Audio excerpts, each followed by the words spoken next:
So Nancy Pelosi was being interviewed by a reporter. I forget which one. Doesn't really matter, about Donald Trump saying that he has been taking hydroxychloroquine, however you pronounce it, for a couple of weeks in order to prevent any type of COVID symptoms or whatever he may be experiencing. Because let's just stop and analyze this part, then we'll go to Nancy Pelosi's answer to this question. But Trump was saying, he got this letter in the mail from this doctor who has been having these, amazing results from his patients taking chloroquine.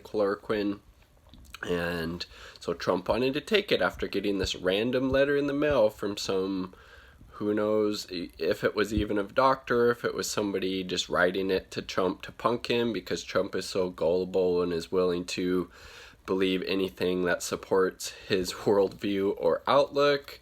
Wouldn't put it past him. I mean, is Donald Trump. I mean, he's not the sharpest tool in the shed. Let's just say that. So with that being said, Nancy Pelosi was being asked about this by a reporter, and she was basically saying, I'm concerned about our president. I don't want a president, even if I don't agree with him, taking any type of unapproved treatment because it could be harmful. And then she starts kind of going on a diatribe about how Trump is morbidly obese, which is why you're not a doctor, Nancy Pelosi. You're not a dietitian. You aren't and shouldn't be calling him out that way. We shouldn't be fat shaming anybody. We shouldn't be fat shaming Donald Trump, no matter how ridiculous and incompetent he is.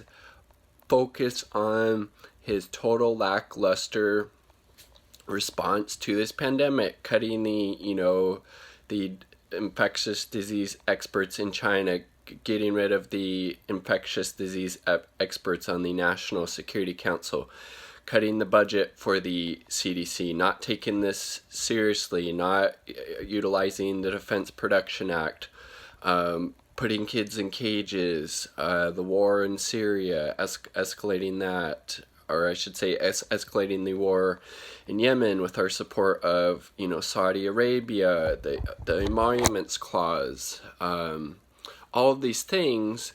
But it's faux resistance from people like Nancy Pelosi and the Democratic establishment to Donald Trump, because by and large, they support him. They support his major goals. They supported his bloated military budget. Nancy Pelosi gave him his Space Force. She gave him that trade deal. She gave him those horrible stimulus packages that were huge bailouts to Wall Street.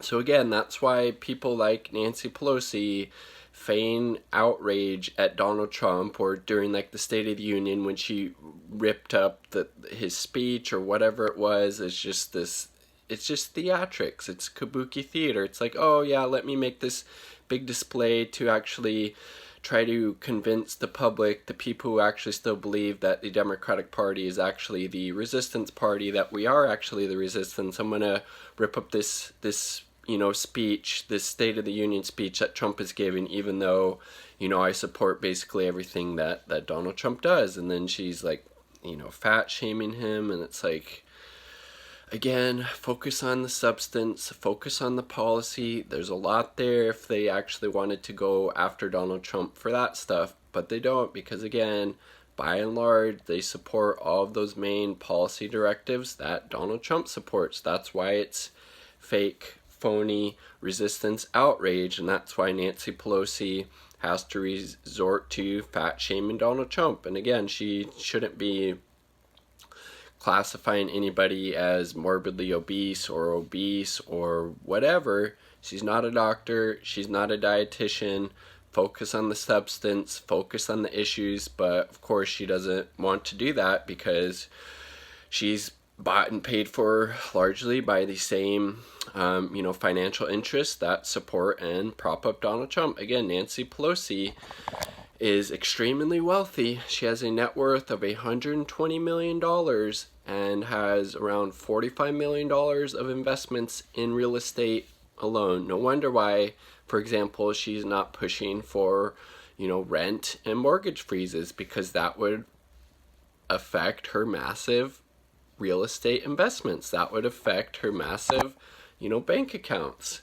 And again, frankly, it's just another reason why we need to do everything we can to make sure Shahid Buttar, Nancy Pelosi's opponent, in that congressional seat, to make sure that he wins. He will stand up and fight for the working class. He supports Medicare for All, the Green New Deal, ending the war on drugs, and basically all these things that benefit the working class that either Nancy Pelosi doesn't support or isn't willing to use political capital to fight for, or a combination of those two. And he pointed out how, like I said, we shouldn't be fat shaming the president. We should be going after him on substance and on the policy issues, because there is a lot there. There's no need to resort to name calling, to fat shaming. It's ridiculous, and it's, again, fake outrage, faux resistance from the leader of the House, Nancy Pelosi. Shahid Buttar 2020. Peace, love. Like the video if you like the damn video. If not, that's cool too. Subscribe for more content.